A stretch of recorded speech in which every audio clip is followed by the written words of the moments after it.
Day in the life of an affiliate who also wants to invest in furnitures and home accessories.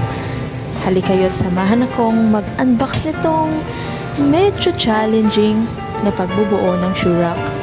As I expect, nabuo na siyang darating at sa sobrang mainipin kong tao sa mga gantong bagay, muntikan ko nang wag ituloy at iuwi na lang sa Batangas.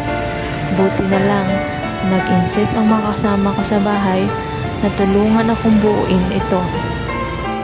Nabili ko nga pala ito for only 1,600 pesos and kung gusto nyo din, ilagay ko na lang yung link dyan sa baba.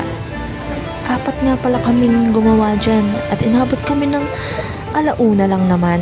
Puro kasi tawang inuuna at mali-mali ang pagkakabit. Pag di ka naman talaga napuyat. Pero alam nyo kung anong advantage nito? Kapag nagbubuo tayo ng materials or furnitures gaya nito, ay naisama na natin yung may quality time tayo with the fam. Ay medyo malapit ng mabuo. At yan, nabuo na namin sa wakas.